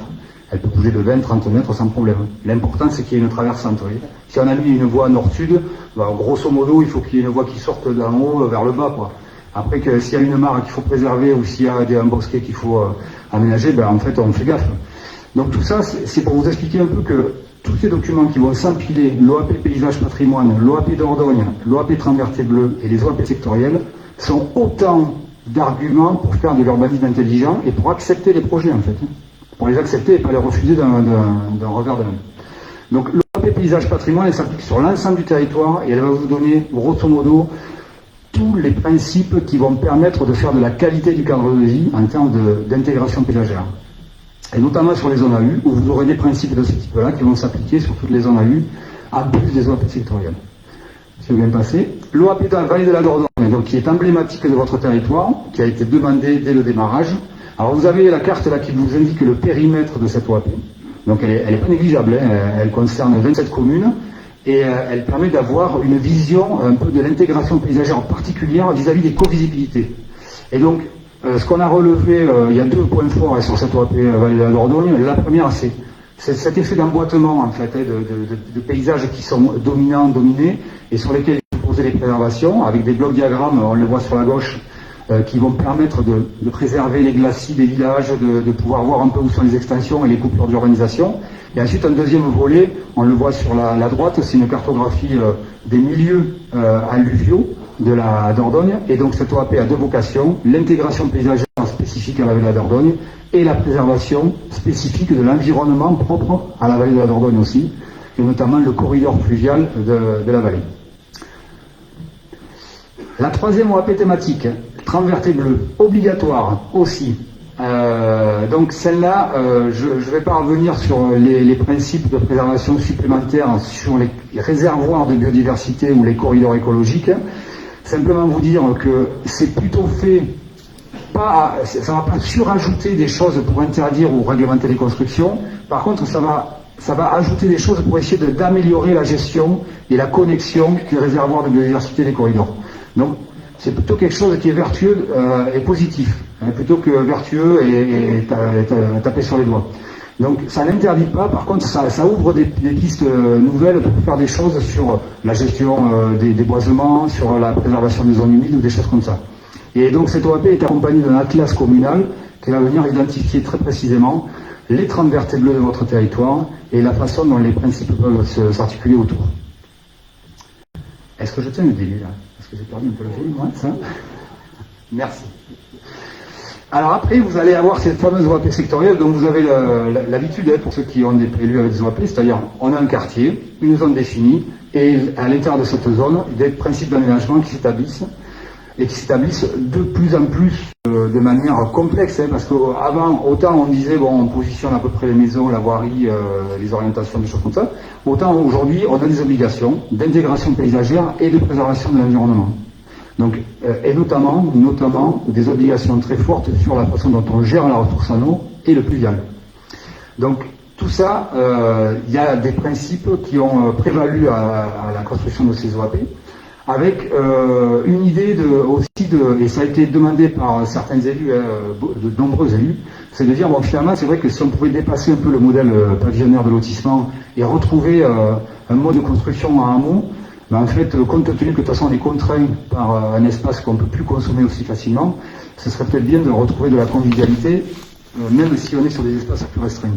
Donc cette idée du hameau, de la construction avec une lanière qui préserve des espaces d'intimité, qui préserve des espaces non bâtis et non imperméabilisés, ça a été important dans la construction. Et Cyril Bonnet et son équipe sont venus sur le terrain et vous ont accompagné, si vous le souhaitiez, dans ces réflexions-là. Et comme je le disais aussi, tous les aménagements qui sont liés à l'intégration paysagère, les murets, les bandes boisées, et la façon dont on évacue le pluvial. Hein. Donc je le rappelle, pour certains qui me connaissent depuis de nombreuses années, l'article 640 du Code civil implique qu'il est interdit d'aggraver les écoulements vers l'aval. En fait, ça, il faut l'appliquer à la lettre aujourd'hui. Une OAP ne peut pas s'ouvrir et se déployer si jamais, si on n'a pas cette gestion du pluvial et la responsabilisation des pétitionnaires. Hein. Parce que quand on construit un toit, oui, ça coule. Mais quand ça coule, il faut des gouttières, des puisards, des bassins tampons ou des choses comme ça. Donc, l'interface entre le particulier et la collectivité, il est difficile à trouver, parce que quand vous n'avez pas de schéma d'assainissement pluvial, en fait, c'est que l'article 640 du Code civil qui s'applique.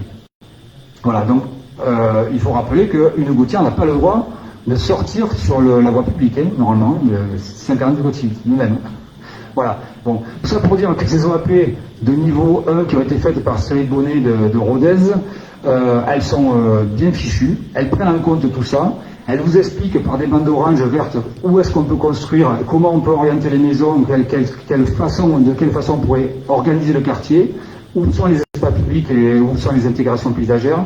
Il y a souvent des élévations, parce qu'il a fait du drone, des photos de drone, donc des élévations, des mises en perspective, et un plan d'aménagement qui accompagne les principes qui sont opposables au tiers. Je le rappelle, les principes d'une OAP sont opposables au tiers, c'est-à-dire que quand un plan est déposé, le service instructeur va donner les règles du règlement écrit et donner les principes des OAP. Et tout ça, ça va vous permettre d'avoir un arsenal pour encadrer la construction, éviter de la refuser de manière systématique, mais aussi augmenter votre niveau d'exigence pour qu'elle s'intègre bien dans un bâti que vous souhaitez convivial et avec un cadre de vie préservé. Donc on avait une 70 OAP de cet acabit-là, et ensuite, juste pour vous dire, parce que comme on est sur un grand territoire, on a les OAP de niveau 2. Alors, vous avez vu celles qui ont été expertisées par des gens compétents qui sont allés sur chaque terrain, et les OAP de niveau 2, elles ont été aussi expertisées par des gens relativement compétents, mais on n'est pas systématiquement allé sur le terrain. Je vous explique, en fait, il y avait à peu près 150-160 secteurs à étudier. Donc ceux qui demandaient, qui exigeaient des niveaux de précision importants ont été faits à niveau 1, et donc c'est ce qu'on vient de voir, et toutes les autres, elles sont couvertes par l'OAP thématique paysage et patrimoine, donc tous les principes sont dans l'OAP thématique, et ensuite nous ce qu'on donne juste là, ce sont les principes de desserte d'équipement, c'est-à-dire comment elle pourrait être desservie, de quel côté, et quels sont les quelques principes d'aménagement qui supplémentaires qu'on peut mettre en œuvre. Donc là, ça couvre 90 secteurs, aussi, avec voilà, quelques photos au sol, et ensuite des principes qu'on trouve, il y a un bloc texte en disant, voilà les principes de desserte, c'est des secteurs en creuse, ils sont près du village, on peut y accéder par là, il faudra que les maisons soient peut-être orientées sud-est, nord-ouest, et puis voilà, donc ça reste quand même assez léger en termes de principe, mais c'est suffisant pour pouvoir aménager tout le secteur à vue du territoire. Voilà. En suivant, le POA, le programme d'orientation et d'action, c'est le volet opérationnel de l'habitat, et c'est celui qui va, par ses diverses orientations, permettre d'avoir une précision sur l'offre de logement, sa répartition et sa typologie.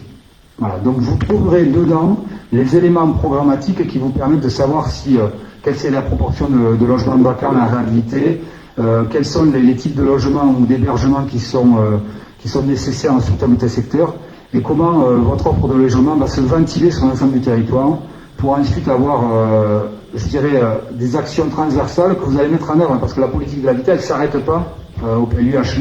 Vous allez avoir des études particulières, des démarches particulières, type les OPH, le PIG, le PIG. Tout ça, c'est ça qui va venir accompagner, parce que l'opérationnalité d'un volet habitat, c'est pas de dire on va faire ça, comme ça, c'est de le faire après. C'est de pouvoir se donner les moyens de rénover du bâtiment vacant, de mettre en place du collectif, du mitoyen, du locatif, de pouvoir travailler sur de la densité et autres. Et de pouvoir distribuer peut-être des subventions, d'en drainer aussi de manière plus légitime, pour pouvoir avoir un niveau d'action qui soit vraiment opérationnel.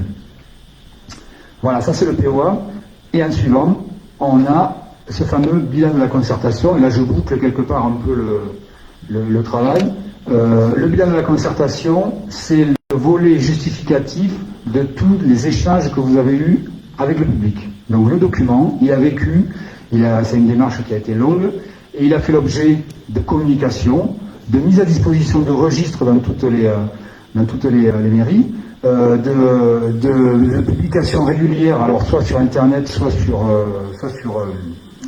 les bulletins municipaux, surtout les bulletins communautaires, pardon. Tu peux revenir en arrière, s'il te plaît. Merci. Oui, voilà. Et ensuite, des panneaux d'exposition aussi qui ont circulé sur tout le territoire pendant plusieurs mois, et les fameuses réunions publiques qui ont permis d'être en contact direct avec la population et de pouvoir répondre aux différentes questions qui ont émergé. Alors, ce bilan, aujourd'hui, ce soir, il fait partie d'un vote. Vous devez tirer le bilan de la concertation. Vous devez arrêter votre dossier de PLUH et tirer le bilan de la concertation. Et donc, compte tenu, diapo suivante, merci, des modalités que je viens de vous exprimer, l'affichage, l'information, les articles, les 16 réunions publiques, l'exposition itinérante, des moyens qui ont été offerts au public, ben en fait on a un bilan qui est conforme avec les modalités de départ, avec plus de 1000 observations sur les registres, dont 75% pour de la constructibilité, hein. Ça nous prévoit une enquête publique où il va falloir faire un travail de fourmi. Et 430 participants aux différentes réunions publiques sur toute la procédure, ce qui est un bilan très très honorable aussi. Plusieurs centaines de participants, c'est toujours bien, même sur un grand territoire, c'est assez exceptionnel. Voilà, sur le bilan de la concertation, si tu peux passer, Nathalie. Et voilà, et puis ensuite, alors, ce qui s'est passé, c'est vrai qu'à la lecture en quelques erreurs matérielles qu'on a identifiées, et pour lesquels, si vous êtes d'accord, on se permettra avant la notification au contrôle de légalité de faire les corrections et les compléments, les ajustements. Alors c'est des ajustements de forme, hein, simplement, des fautes d'orthographe, des coquilles, des nomenclatures qui manquent, des ajustements de terminologie. Voilà, et donc ajuster le nombre d'observations sur le bilan de la concertation parce que le chiffre a évolué jusqu'au dernier moment. et le résumé non technique de le rajouter au dossier parce qu'il a été oublié au moment de l'envoi. Donc le résumé non technique, c'est simplement la synthèse de l'évaluation environnementale, un peu vulgarisée, et donc il sera rajouté au dossier. Voilà pour le signalement d'erreurs matérielles. Et on est bon. On est bon. Et voilà. On peut passer sur le calendrier. Voilà, si vous avez alors là, c'est un volet un peu plus ouvert. Hein. Je vous informe donc de la suite des événements qui vont se dérouler sur l'année qui va suivre, hein, les 10-12 mois. Donc, l'idéal, souvent incompressible, c'est 8 mois, et à partir de l'arrêt. Ce qui se passe souvent, c'est qu'on met 1 an, et parfois on met plus, notamment quand, si on a des délibérations de communes qui sont négatives. Le Grand Cahors a passé 9 mois, et au total 9 mois de décalage pour le Grand Cahors. Alors, le Grand Cahors, ici, ils ont battu le record, ils sont là plus de 10 ans depuis la prescription du PLUH. Donc, voilà, ils sont eux aussi sur des délais assez longs.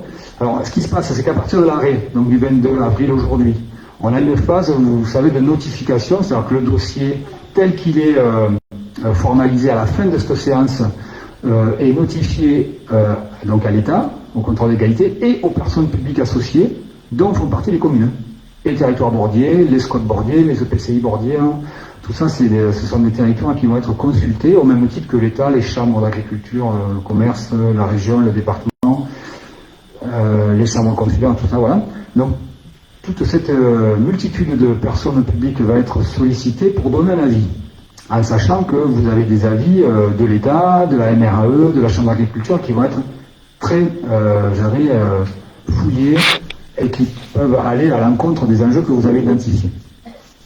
Donc pendant ces 3 mois, à partir de ce soir, de toute façon, le dossier ne vous appartient plus quelque part. Vous le notifiez, il est lâché dans la nature, il est soumis à la vindicte des personnes publiques, et alors, c'est négatif et positif, hein. On peut avoir des critiques très constructives, et ensuite, à l'issue de ces 3 mois, vous aurez la capacité de convoquer auprès du tribunal administratif une commission d'enquête qui va venir organiser l'enquête publique avec les services de Coval d'Or.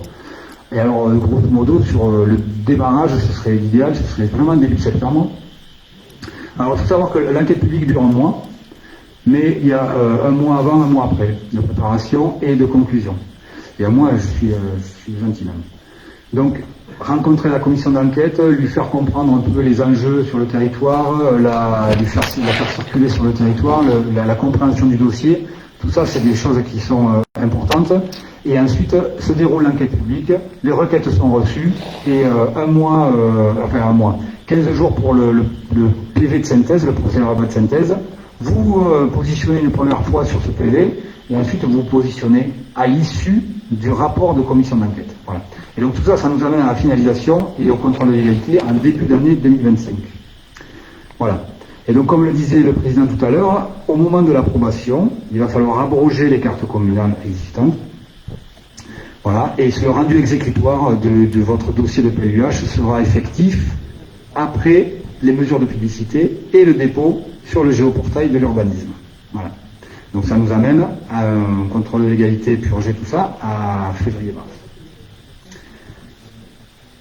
Voilà, on est sur un an. Voilà, Monsieur le Président. Je crois que j'ai fait le tour, je suis prêt à répondre à des questions, avec Arnaud ou avec le service, si besoin. C'est Christophe, vraiment, pour la synthèse, c'est pas facile à faire, vu l'importance du dossier et la clarté. J'ai oublié de remercier Biars pour la salle, quand même, donc Elie, Angèle, merci donc de nous recevoir à Biars. Évidemment, après, il y a un pot, hein, parce qu'on a tellement souffert pour arriver à arrêter ce document, qu'on ne valide pas ce soir, je le répète. Donc, ça a été un long travail, donc on méritera peut-être de prendre un verre. J'ai une pensée pour Glan, d'ailleurs, parce qu'on a prévu du Glan ce soir, et malheureusement, depuis quelques jours, ils ont quelques gelées qui mettent en danger un peu la récolte de l'année prochaine. J'espère que ça ne sera pas plus grave sur les jours qui viennent. Je voulais dire quand même que depuis 10 ans, en fait, il y aura eu 3 présidents, parce que moi je serai le 3e à avoir travaillé sur le PLUH, Gilles Liébus, Raphaël Daubé et moi, et deux vice-présidents qui auront beaucoup travaillé sur le sujet, et donc de nombreuses personnes, parce qu'on vous a présenté les gens qui étaient là au niveau de l'urbanisme ou de l'ADS, mais beaucoup sont passés depuis 10 ans, mais ils ne sont pas forcément restés, donc on n'a pas donné une liste exhaustive. Donc, évidemment, on aura 2 votes à faire ce soir, vous l'avez compris, un vote sur l'arrêt, en fait, du document, et un vote aussi sur la communication qui a été faite, la concertation, toutes les enquêtes, enfin toutes les réunions. Pardon ? On a un vote, on n'a pas qu'un ? Avec 2 questions. Donc le vote portera sur les 2 approbations. L'arrêt, moi je pensais qu'on pouvait voter les 2, non ? Il n'y en a qu'un, bon. Qu'une délibération. Donc on vote l'arrêt en fait du document d'urbanisme et la concertation en fait qui a été faite par les services et par les élus, avec toutes les réunions qu'on a pu faire, tous les documents qui ont pu être faits, la communication depuis des mois et des mois. Bon, voilà, donc ça a été plutôt positif et suivi. Il n'empêche qu'au regard des éléments qui ont été donnés là sur la concertation, on peut penser que l'enquête publique sera riche et prendra du temps, puisqu'il y a eu, je ne sais plus combien de questions posées, des centaines. Donc à l'enquête publique, on va approcher peut-être les 1000, voire plus de demandes. Donc forcément, elles devront toutes être traitées avec une réponse adaptée à chaque question, c'est la loi. Donc ça prendra du temps, évidemment. Est-ce que vous avez des questions sur ce qui vous a été présenté par Christophe ? Oui, je t'en prie. Oui, bon alors on peut voir le verre à moitié vide ou à moitié plein. Bon, je vais essayer de le voir à moitié plein. Une question, on nous a demandé, début février, on nous a demandé de faire des rectificatifs sur ce qu'il fallait à la marge, pas sur le zonage, mais sur ce qu'on avait à demander. Le 22 février, ma commune, on a, avec mon adjointe, et avec la commission d'urbanisme, on a fait quelques petites remarques à la marge, pas sur les zones, juste, on n'a rien eu, et sur la carte qui a été présentée, c'est la même. Donc, je veux dire, donc ça n'a pas été pris en compte. Je me pose la question. Après, je me pose des questions aussi sur les zones A qui sont passées à P dans des hameaux où il y a des bâtiments agricoles. Je veux dire, laisser au moins un exploitant agricole qui a une survie, qui a une reprise et qui a de pouvoir au moins agrandir. Pas dire de faire des bâtiments pour faire 1000 mètres carrés, mais agrandir, de faire une bergerie ou un hangar, juste pour pouvoir s'agrandir, se modérer, pour être à la marge. Et après, moi je veux dire, sur les couleurs. Quand on voit les couleurs, on voit par exemple le vert en zone agricole, ou en zone naturelle, en jaune, entre le vert clair et le vert foncé, le nuancier, quand vous avez la carte, ça ne se répertorie pas, le nuancier ne se voit pas bien. Après, sur les changements de destination, il peut y avoir des erreurs, il y a des erreurs qui ont été faites. On est la première commune à avoir fait les changements de destination il y a en juillet 2022, je crois, c'était, qu'il fallait avoir prêt. Et après, on l'a fait, on a été l'une des premières communes à le faire. Aujourd'hui, ça n'a pas été bien posé, bien retransmis. Après, bon, je ne vais pas tout critiquer, je vais remercier les services pour tout ce qu'ils ont fait, pour tout le travail qu'ils ont apporté. Enfin bon, alors je vous dis, je vois le verre à moitié plein. Je ne veux pas tout critiquer, mais il y a des choses qui sont améliorées. Alors, déjà, merci pour la question, mais juste ce soir, il est impossible de rentrer sur le détail de chaque commune, vous le comprendrez. C'est pas possible. Alors, sinon, on va passer 77 communes. Il y a forcément des erreurs qui sont dans le document. Ce que je veux dire, Didier, c'est que, notamment sur le changement de destination, ça a été dit en préambule, il suffira de le signaler à l'enquête publique et ça sera modifié sans problème. Il peut y avoir des oublis, il peut y avoir des choses comme ça. Après, dans le détail, à moins que Christophe veuille aller sur ce sujet-là, mais je pense que ça serait rentré dans un détail trop complexe sur l'affectation dont tu as donné. Oui. Non, mais j'ai pas dit sur ma commune, je ne voulais pas préciser, je voulais préciser la généralité.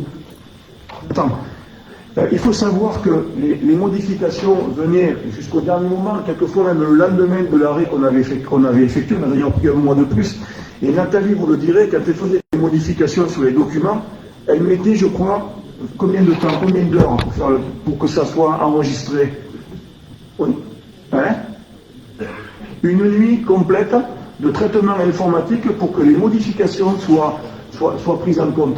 C'est-à-dire qu'elle faisait turbiner l'ordinateur toute la nuit, voire la matinée, pour pouvoir arriver à revalider la chose, tellement la complexité du document est lourde. Ben, vous comprenez bien, 67 communes avec l'ensemble de ces modifications, c'est un travail de fou.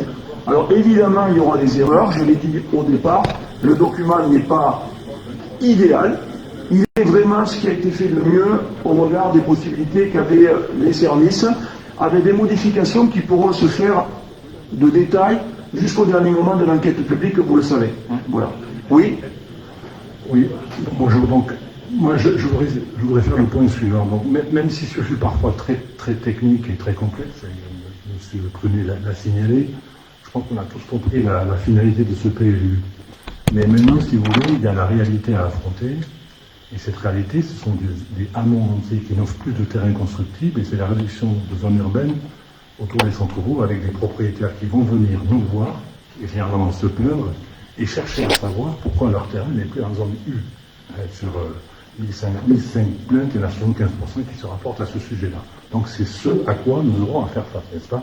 Bon, alors nous savons tous le potentiel de densification brute corrigée de 250 hectares résultant de la rétention foncière constatée sur notre territoire, les enjeux forts ou très forts, environnementaux et agricoles, la trajectoire ZAN, la protection des paysages, le réinvestissement du parc de logements existant, j'en passe et des milliards, ce sont pour les propriétaires en colère des notions qu'ils acceptent pour les autres, mais pas pour le terrain qui sont devenus agricoles naturels.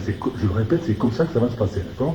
Donc moi, ce que je souhaiterais, et j'ai un petit peu la réponse qu'a formulée M. Prunet, c'est de disposer d'éléments de langage, somme toute, quoi. Des éléments de langage clairs, simples et convaincants, qu'on sera à même de formuler à ses concitoyens. Alors, je sais que ces éléments, ils existent, j'ai travaillé dans les ateliers, les planches présentées, mais bon, je suis un petit peu feignant, il faudrait, si c'est possible, les résumer en 2 ou 3 planches, avec des éléments. Alors, évidemment, on a des éléments, l'objectif de ZAN à horizon 2050, bien entendu, la réduction de 50% de la consommation foncière, les enjeux environnementaux, mais moi, ce que je souhaiterais, pour peut-être nous tous, c'est avoir un petit vademecum dans lequel, les planches présentées par M.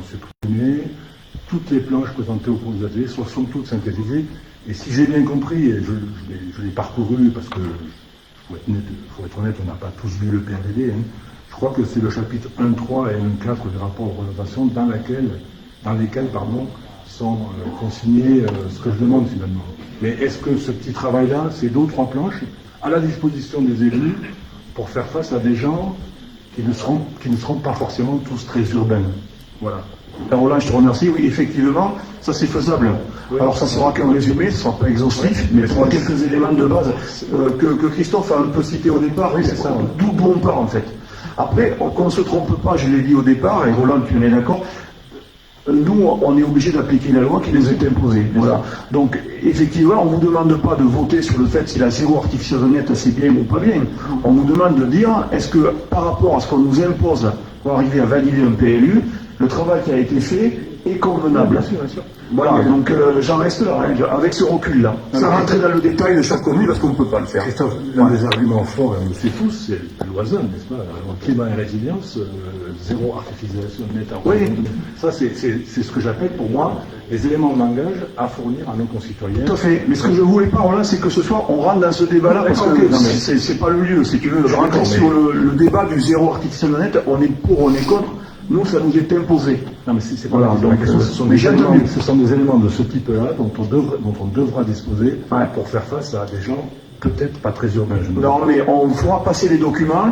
Après, il y a une solution aussi. Tu dis que le responsable, c'est le président de Coval qui va dégager un trac. Et... Ok, d'accord. Je dirais. Oui. Une autre question? Oui. Oui.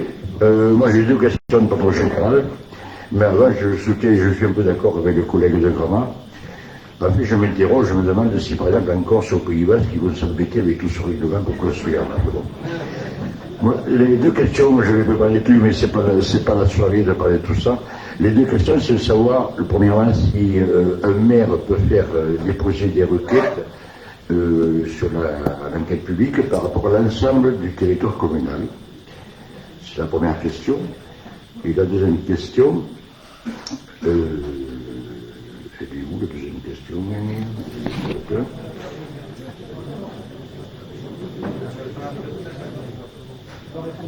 Oui, à Vérac, je vous avais demandé si un permis de construire est accordé dans une carte communale valide aujourd'hui. Elisa du PLU, des ADS m'avait dit que le permis était valable 3 ans. Vous me disiez 2. Alors, est-ce que vous avez discuté? Vous êtes pas d'accord, mais qu'est-ce qu'il y a exactement? Alors, c'est Elisa qui a raison. Elisa a toujours raison. Alors, c'est elle qui avait raison sur le délai. Elle est là d'ailleurs, c'est normal. C'est moi qui ai dit une connerie. Mais les choses, ça va changer. Et sur la DS, je ne suis pas aussi affûté que sur d'autres points de planification. Désolé. Donc, c'est elle qui avait raison. Alors, les autorisations d'urbanisme, avec leurs délais respectifs, courent et sont bien sûr prioritaires. Après, vous avez une construction qui est permise au moment où le PLUH est approuvé. Elle va rester en zone naturelle ou agricole.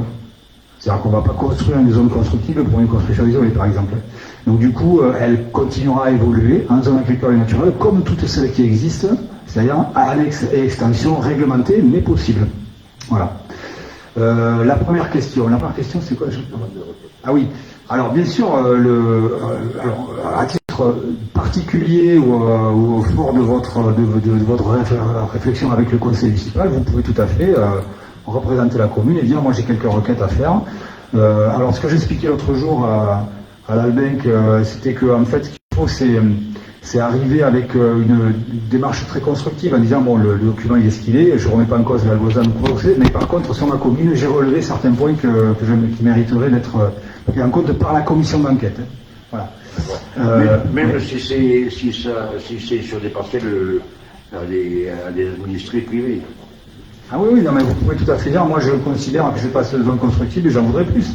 Après, le commissaire enquêteur, lui, il va poser un regard, parce qu'en fait, le commissaire enquêteur, il aura besoin du VADEMECOM qu'expliquait Roland. Hein. C'est sûr que les enjeux tenus par le PLUH, ils sont divergents, hein, c'est-à-dire qu'ils s'affrontent, et on a trouvé un peu d'équilibre.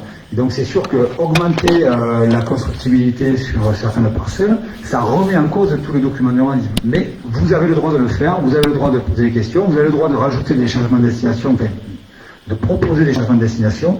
Il y a des choses qui vont être acceptées et d'autres pas par la commission d'enquête. Et ensuite par le conseil communautaire au moment de l'approbation. Mais tous ces équilibres-là, et j'en reviens à ce que disait Didier aussi, on a en régie, il y a quelques semaines, arbitré le fait qu'on avait des remontées des communes, un certain nombre, qu'on avait pour la plupart prises en compte, et certaines, elles remettent en cause peut-être cet équilibre. En tout cas, on ne pouvait pas le faire sans faire preuve d'inéquité par rapport à d'autres. Vous voyez. Donc on a essayé de trouver un équilibre le plus stable possible pour avoir un document à l'arrêt qui soit recevable par les commissaires enquêteurs. Ensuite, vos observations, celles de la Vergne ou autres, c'est des observations qui seront tout à fait légitimes à déposer à l'enquête publique, hein, auprès des commissaires enquêteurs. Voilà. Moi, je n'oublie pas, en fait, je vous donne juste une anecdote, hein, parce que c'est important, je pense. À la fin de Lot Vignoble, donc Lot Vignoble, 27 communes, la commission d'enquête relève dans son PV de synthèse, hein, c'est un document avant le rapport final. Ils nous disent, mais je ne comprends pas parce que vous avez 27 communes, il y a 20 maires qui sont venus pour me voir, pour me dire qu'ils n'étaient pas d'accord avec le projet. Bon.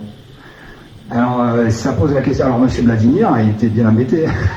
Alors, moi, j'ai expliqué à la commission d'enquête, écoutez, alors ils sont venus voir pourquoi. Ah, mais parce qu'ils avaient des zones constructives, alors ils disent, nous, on n'est pas d'accord avec le projet, et on a ça et ça et ça. Donc, en fait, sur le coup, la commission d'enquête s'est demandé si le projet était vraiment légitime, en fait. Hein. Donc c'est pour ça que c'est intéressant de venir et de dire je suis d'accord avec le projet, par contre, ça et ça, moi ça ne va pas. Mais par contre, vous voyez, il y a une double posture à avoir si on veut une commission d'enquête qui nous donne un avis favorable sur les 350 hectares. Voilà. Ok Francis, c'est bon pour les deux questions, il y en avait deux. Est-ce qu'on peut passer au vote ou est-ce qu'il y a une autre prise de parole? Oui, je voudrais intervenir sur le plan général. Je dirais que, en fait, on y est arrivé, ou peut-être presque, on commence à y arriver, et il ne faudrait pas faire la bêtise de se tromper quand on a finalisé nous-mêmes au niveau des communes le dossier, et de le rendre plus noir Parce que, bon, il n'est pas blanc comme on l'aurait aimé certainement dans toutes nos communes. On aurait voulu avoir plus de surface, plus de possibilités de construction. Mais l'évolution des réglementations va dans un sens où ce sera plus difficile demain. Et je pense que sincèrement, si on ne fait pas tous au niveau des communes l'effort nécessaire pour faire valider ce dossier dans les temps qu'on souhaite qu'il soit validé début 25, on risque d'avoir de grosses désillusions demain.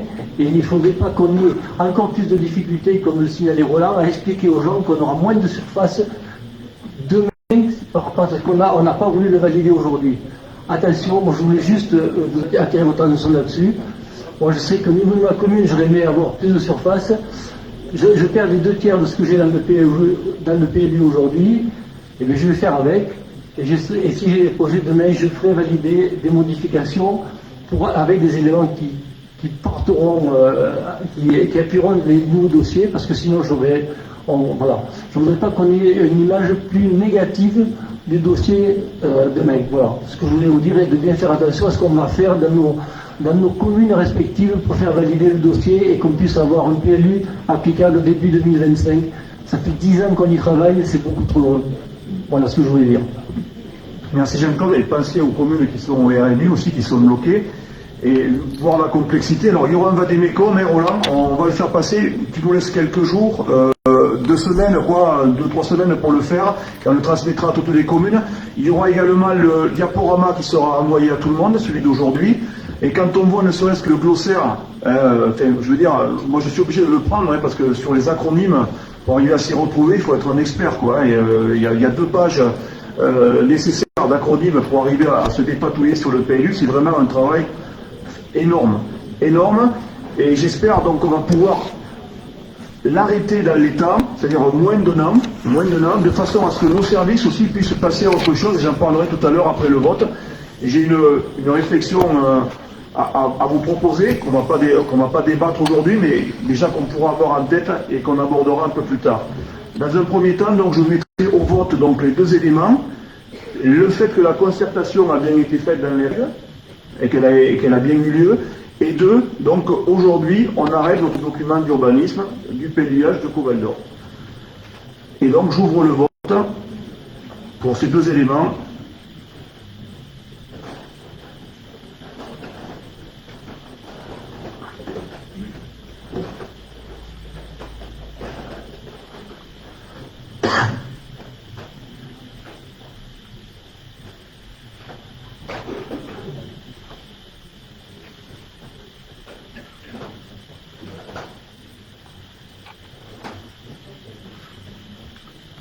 Il en manque un, je pense. Un vote. Tout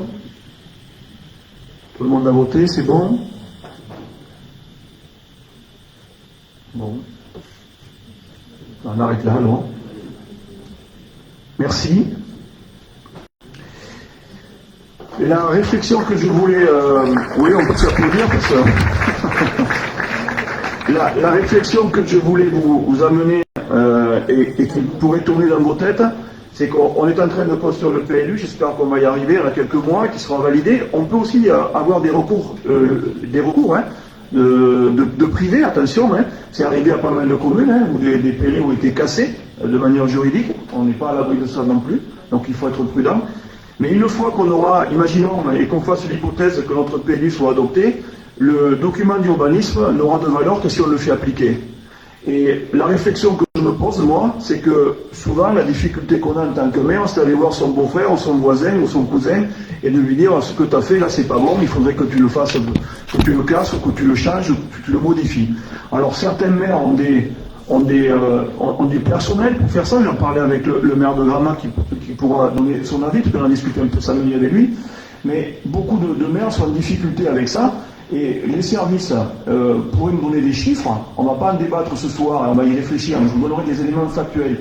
Les services ont de plus en plus de gens qui viennent les voir en disant, voilà, on a fait quelque chose d'illégal, ben maintenant on veut le légaliser, on veut faire le document qui va derrière. Bien sûr, c'est fait de manière tout à fait consciente, c'est-à-dire qu'il peut y avoir des erreurs, mais souvent c'est fait avec conscience, c'est-à-dire que la personne fait la chose de manière illégale, et il vient nous voir derrière et fait valider. Et vous avez l'autre personne qui vient vous voir en vous disant, pourquoi je respecterai la loi puisque mon voisin ne l'a pas fait? Donc je pense qu'on a une responsabilité collective par rapport à l'équité, à la loi, au respect de la loi qui nous incombe. Hein. Et il me semble que d'avoir une police de l'urbanisme avec des gens assermentés au niveau de Coval d'Or, non seulement on pourrait s'y retrouver financièrement, parce que rien qu'avec les taxes et impôts qu'on perd, on pourrait facilement, je pense, financer un poste de ce niveau-là, et ce poste-là pourrait venir donc au niveau des communes en support avec le technicien qui suivrait et qui donnerait la loi et qui pourrait faire respecter. Alors c'est une réflexion que j'amène, un débat qu'on devra avoir dans les semaines et dans les mois qui viennent.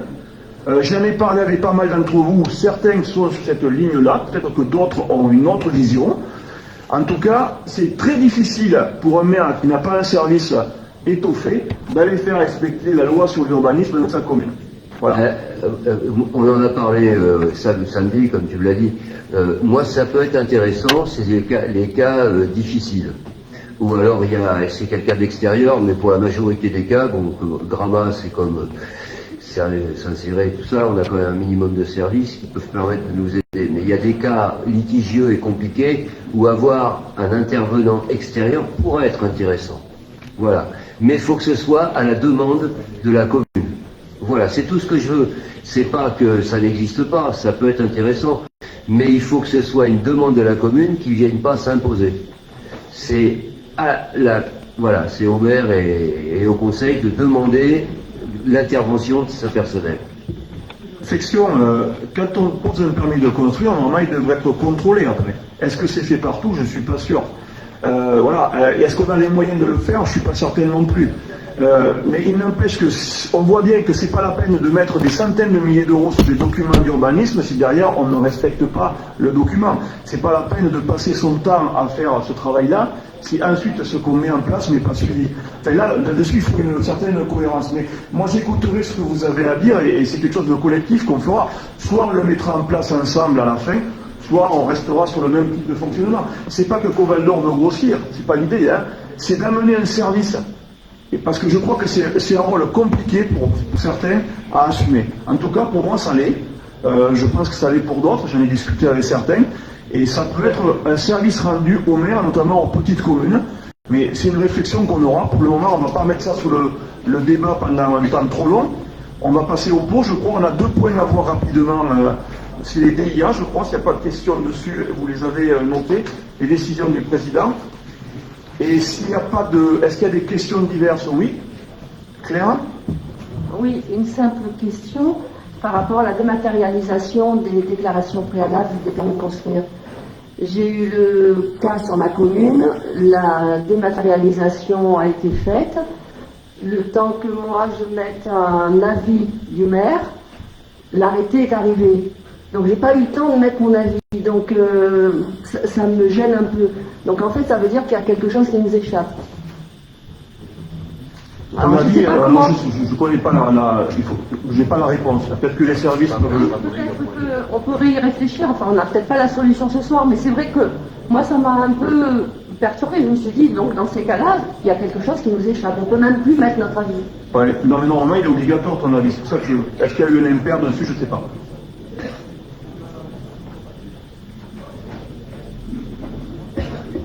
Je pense simplement qu'on a été peut-être un peu vite en besogne. Mais non, d'ordinaire, on attend bien évidemment l'avis des maires avant de vous proposer un arrêté. Alors de l'autre côté, les gens poussent aussi des fois les services en disant quand est-ce que le document arrive, quand est-ce que le document arrive. Donc c'est vrai que c'est compliqué, mais il n'empêche que l'avis du maire est obligatoire. Normalement, on doit le tenir compte évidemment avant de donner quoi que ce soit. C'est pas l'objet de ma remarque. Je ne remets pas en cause les services. Ouais, non, c'est parce que c'est un déroulement qui s'est mis en place et ça a été trop vite. En général, on attend toujours l'avis. Oui, d'accord. Je vous propose de prendre le verre de l'amitié, voilà, et de discuter donc tous ensemble.